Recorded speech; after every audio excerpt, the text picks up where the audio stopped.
Joshua said to the men who had spied out the land, "Go into the prostitute's house and bring her out and all who belong to her, in accordance with your oath to her." Verse 25. But Joshua spared Rahab the prostitute with her family and all who belonged to her, because she hid the men Joshua had sent as spies to Jericho. And check out this last phrase, because it affirms Rahab's place in biblical history. And it says, "And she lives among the Israelites to this day." Wow. A harlot, a prostitute, lives among the Israelites. Why would God allow a foreigner, an outsider, an enemy, a lawbreaker to live among his chosen people? Here's why. Because he wants us to know that he is a God of mercy and forgiveness and grace. And Rahab and people like her, they are not an aberration to his holiness. And they are not an aberration to the law. And they are not an aberration to the Christmas story. No, not at all. They are the point, the whole point of the Christmas story. Now, what the Bible doesn't tell us is that one day after Rahab, a couple of years later, she gets acclimated to living among the Israelites. And one day she is out doing her chores, and this guy named Salmon walks up to her and he says to her, "Hey, maybe we could grab coffee sometime." And then they have dinner, and one thing leads to another, and they fall in love and they get married. And this Jewish guy named Salmon marries a Canaanite woman named Rahab. And they have a little baby boy, and they're so excited, and they say, "I know, let's call him Boaz." I don't know why they called him that. That's worse than Harvey, but they named him Boaz. And check this out. Boaz grew up, and when he was an old man, he was introduced to a young woman named Ruth. And they meet, and they fall in love, and they get married, and they have a baby. And Boaz and Ruth's great-grandson became who? King David. I'm telling you, church, I am digging this series. Maybe it's for me more than anybody else. Can you believe this? I love this story. Here's why. Because I think Matthew is saying to us, hey guys, Jews and Gentiles alike, I just want you to know that Rahab the harlot, Rahab the heathen, Rahab the lawbreaker was invited to play a key role in the story of Jesus. Why? Because God's grace and God's mercy and God's forgiveness were more than enough to save her and make her a key player in the redemptive story of Christmas. And my friends, it reminds us again that the unexpected message of Christmas is simply this. First and foremost, Jesus came into this world to save sinners. And here's the thing about Matthew's story, and Judah's story, and Rahab's story. We can identify with them, can't we? We can identify with them.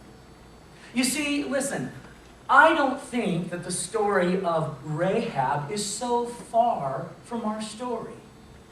You see, and here's why I say this. Because just like she had a label, Rahab, the harlot, I think that each one of us here this morning have a label. I think that we have words or labels attached to our names. I'll be honest with you this morning. If you could look inside my heart and see my deepest thoughts, it would be scary for some of you, probably all of you. If you could know my private world, you would see that one of the labels that I have struggled with in my life, not quite so much anymore, but one of the labels that I still struggle with is this: outsider. Harv, the outsider. It's probably a label I've given myself. You know, there's just something about me that I just have this tendency to not feel like I belong. I can be with my 3 brothers and 3 sisters, and I will have this odd feeling of, I don't belong. It could be because they teased me my whole life that I was adopted. I don't know. Some of you might relate to that, but I just struggle with feeling like I belong. But you know what? Here's the thing. I imagine, my friend, that the same kind of thing would be true for you today. If I could see into your heart, if I could look into your thoughts, if I could really be introduced to your private world, that's a scary thought for some of us. The truth of the matter is, all of us have labels, don't we? Let's just be honest. Some of us have labels because we have deep, dark secrets. Some of us have labels because we have habits and hang-ups and addictions. Some of us have labels because we've just never been able to keep it together or get it together relationally. Some of us have labels because we have been treated poorly and we have scars from our past. But here's the thing. It's so easy for us to look at someone like Rahab the harlot and get a little self-righteous and kind of say, well, I'm nothing like that and I can't relate to her. But church, the truth of the matter is that in some ways, her story is our story. And here's why I say this. Whenever we think about approaching God, whenever we think about coming to Him, what is the first thought that comes to our mind? Our label. And we think about who God is, and we think about who we are, and our tendency is to kind of push back and to kind of shove back, and we say to ourselves, well, you're just an outsider. You really couldn't be worthy of God's love. There's no way that God could really take you seriously. So there's no point of even pursuing this whole spiritual track because after all, you have a label, you have secrets, and you have a past. Maybe you don't relate to this or what I've mentioned, but try some of these on for size. Carrie, the coveter. That's a label. Grace, the greedy. Gary, the glutton. Larry, the luster. Cherry, the cheater. James, the jerk. Sam, the swindler. Adam, the addict. Barry, the abuser. Jenny, the jealous. Faith, the unfaithful. You see, it's true. We all have labels, whether they are labels that we have given to ourselves or whether they are labels that other people have given us. And here's why I love this message. And here's why we're doing this series. You see, if we're not careful, our label can distance us from God. So this Christmas season, if your label is causing you to feel alienated from God, if your label is keeping you from approaching God, if you've kind of just shrugged your shoulders and say, oh well, que sera, sera, this is just who I am, then I want you to think about this, my friend. The man that wrote a big chunk of the New Testament, probably at one time in his life was known as Saul, the murderer.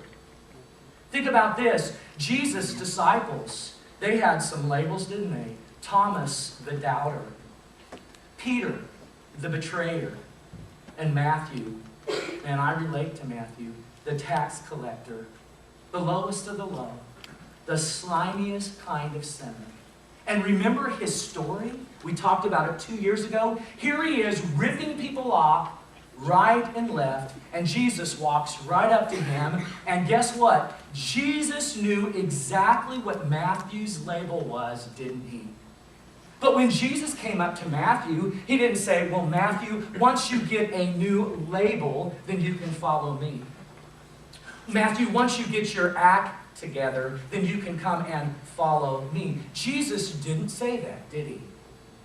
He simply looked at Matthew and he said, hey, why don't you follow me? I'd like to hang out. Why don't you come and join us?